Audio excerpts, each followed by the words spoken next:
Hey friends, welcome to today's podcast. I had so much fun interviewing Bubba that I brought him back for this week. So if you haven't had a chance, go back and listen to last week's podcast and you can get to know Bubba a little bit, but we are going to continue our conversation. And today we're really going to highlight how it is getting divorced with 8 kids. Yes, I said that. 8 kids. Sure. So anyways, hey Bubba, thanks so much for coming back and being on my podcast. So tell me when you and your wife decided to get divorced, how did it go? How did you decide how to present it to your kids? And how did they do in that moment? And how are they doing today? Because it's been about 1.5 years or so. Yeah, so that whole process was a little over 2 years ago because it was during the separation. So we ended up being open and openly communicate for the most part age appropriately what it was that was happening. And so separation was, they understood that mom would be in the house for a week and then dad would be in the house for a week. We ended up doing that type of rotation and we nested. And so nesting was for us, I know not everyone can do this, because we have an amicable relationship, nesting ended up being a beautiful thing for our kids. And it lasted almost a year. And what that means, for those who haven't heard of nesting, the kids stay in the nest, which is one home, usually the marital home, and then the parents fly, go to another place. So nesting, kids stay, they have their same bed, their same schools, their same structure, same schedule, and then the parents go in and out. It's not convenient for the parents. So did you go to an apartment or where? What did you do? So I just went to an apartment, she went to her parents, we were able to do week on, week off. And if you have an amicable, if you can at least be amicable to a point, that nesting can be a beautiful thing for your kids.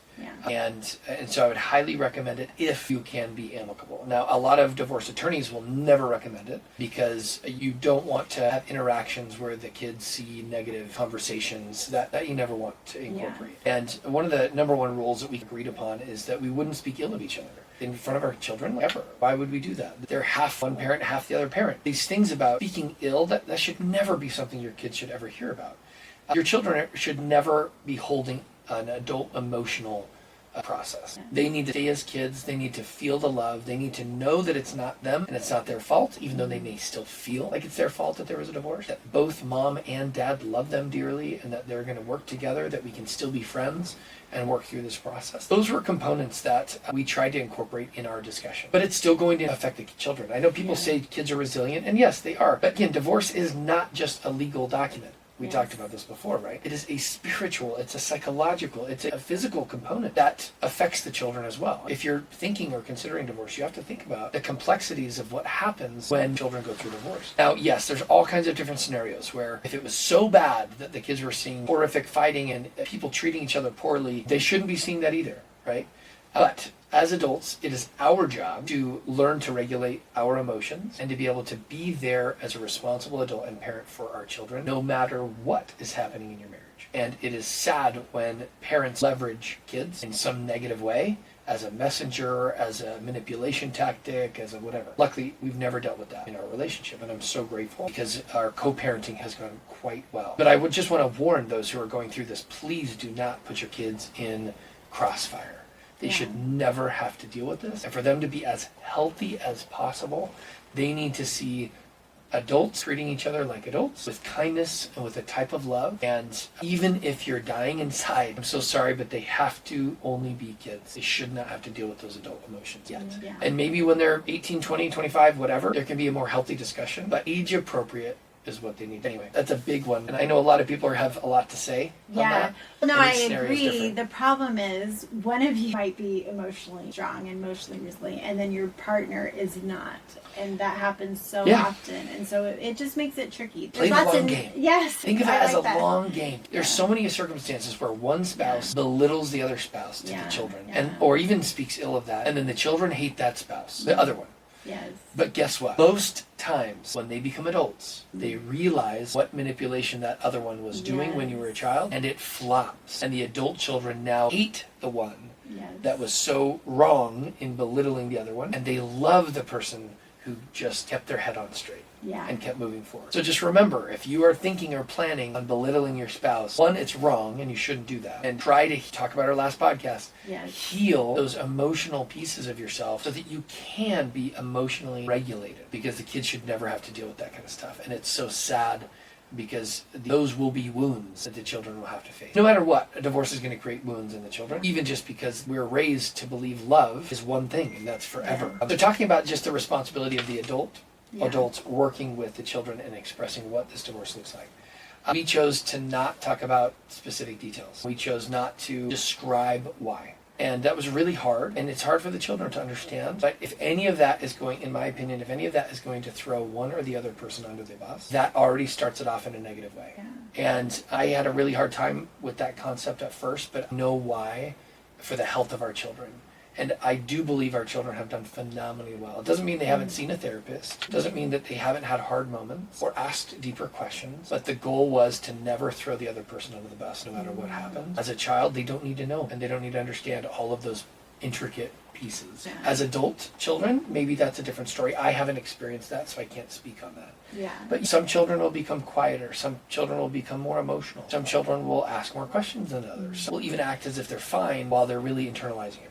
Some may step up and try to be tough. And understanding each one of your children and how they process pain differently can be a really important part. So to me, more one-on-one time going on. How do you do that? With 8. Yeah, how do you do that with 8? It's incredibly intentional. Yeah. You have to have intentionality in the relationship with your children, just like you should with your spouse. Yeah. And I think from a man's perspective, in my divine masculinity, I need to lead in this regard. So I'm going to plan. I'm not going to wait for a spouse to plan. Yeah. I'm going to plan. When am I having one-on-one dates? And I rotate. When I have my children every other week, I try to have one-on-one time specifically on a date with rotating through each child. If I can do it when it's not my week, I'll try to incorporate that as well. So for example, I fly out today with my oldest son for his tumbling competition, and it's just he and I. And so we're going to have 3 or 4 days just he and I in that one-on-one. Now I know trips are difficult with 8 kids, and I don't expect everyone to be able to do that. But there's so many studies that show between 10 and 15 minutes a day of one-on-one time with a parent and a child.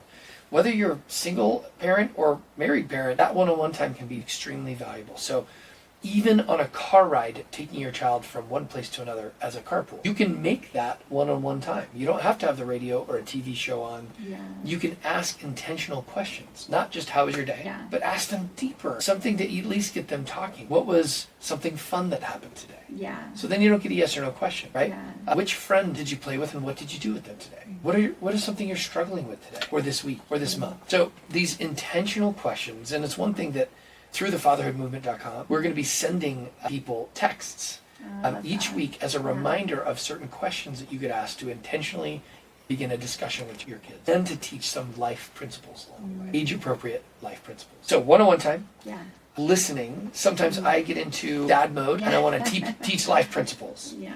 So I'm like, okay, kids, life principle today, and I'll go. And I need to remember, I just want to let them talk and speak.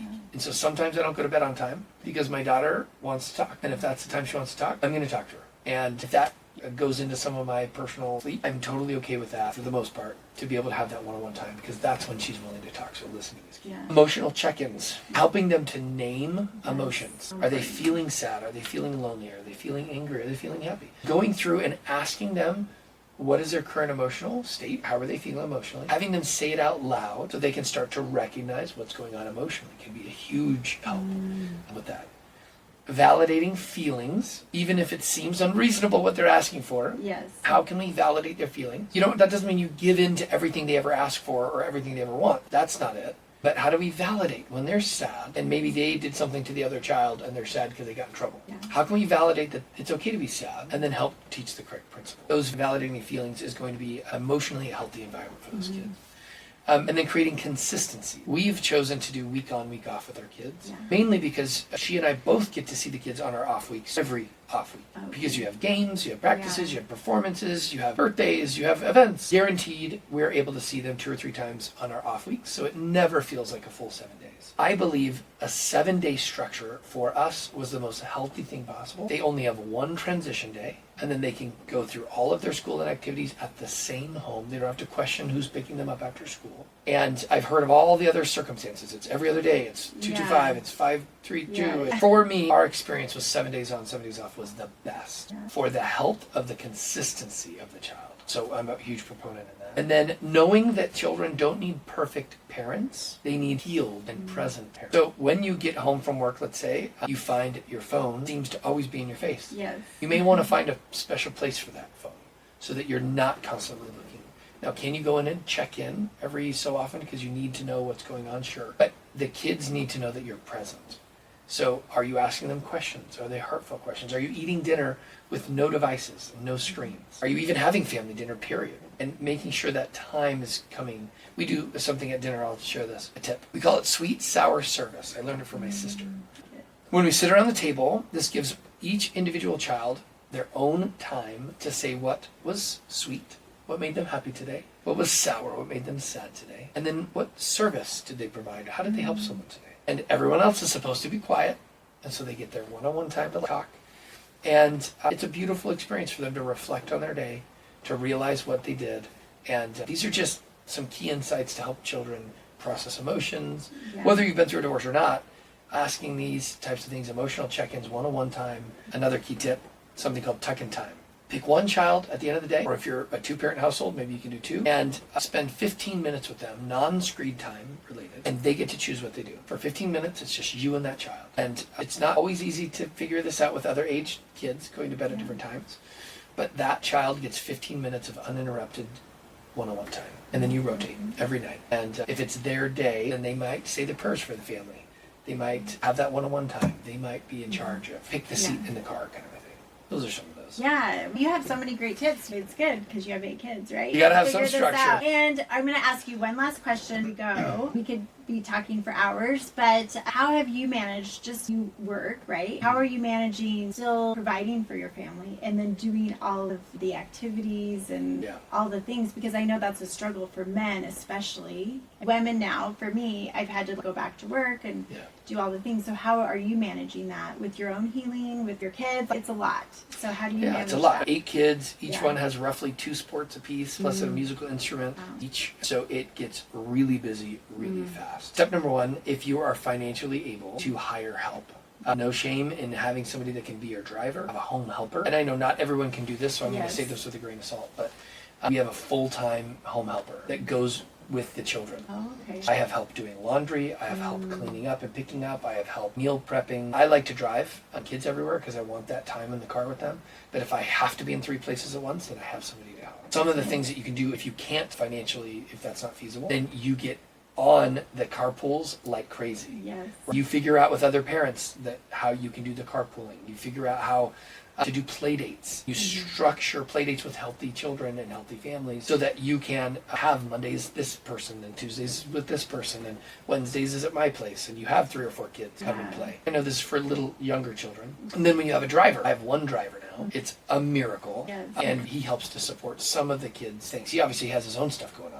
And nor am I going to put him in a parental relationship. I don't want to parentify him. But he can take the kids to their middle school on his way to high school. And then I take the kids to elementary school because they have to go at different times. And so hiring help, there's no shame in that. I love having cleaners come. They come every other week and they do all the deep cleaning because there ain't no way I'm going to get to all that. Just plain and simple, I need help doing it. I still want to be a coach for my kids' sports.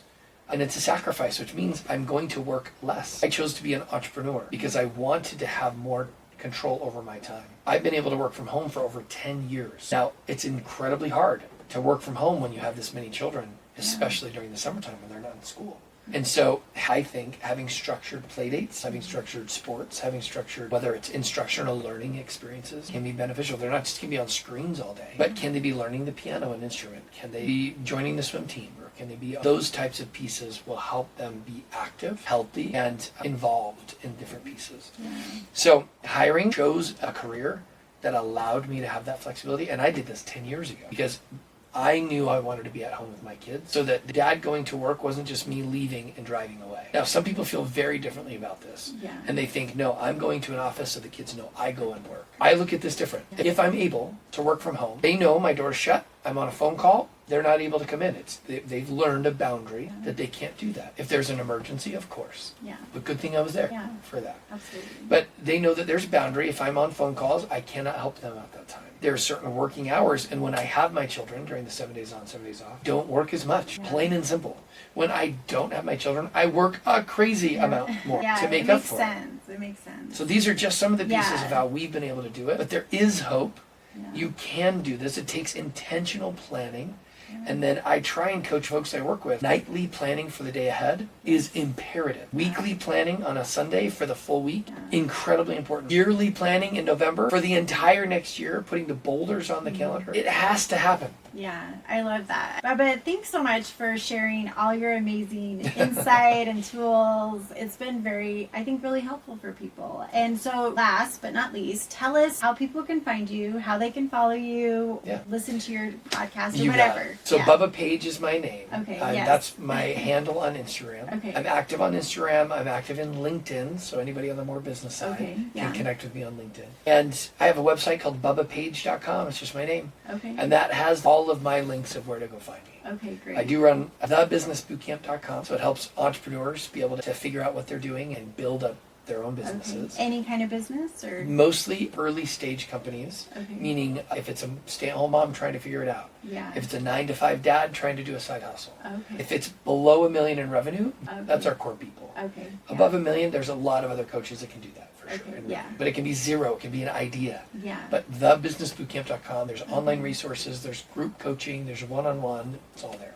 Fatherhoodmovement.com is all about a Christian-centered men's group and women's group for healing. So it's healing in relationships, healing in you become the best version of yourself. And then I do run a venture capital syndicate called Influence.vc. So I know there's a lot going on. Yeah. But I have great people that help me to run these pieces. Hiring great help is perfect. You have to generate revenue to do that. Yes. That's all part of it. Thanks so much. I appreciate your knowledge and your willingness to share, because not everyone is. So thank you so much for sharing your divorce experience with your co-parenting and parenting your kids. It's a lot, but I think we learn from each other. We can heal. Yeah. So anyways, all right, everyone, have a beautiful day, and I will talk to you next week.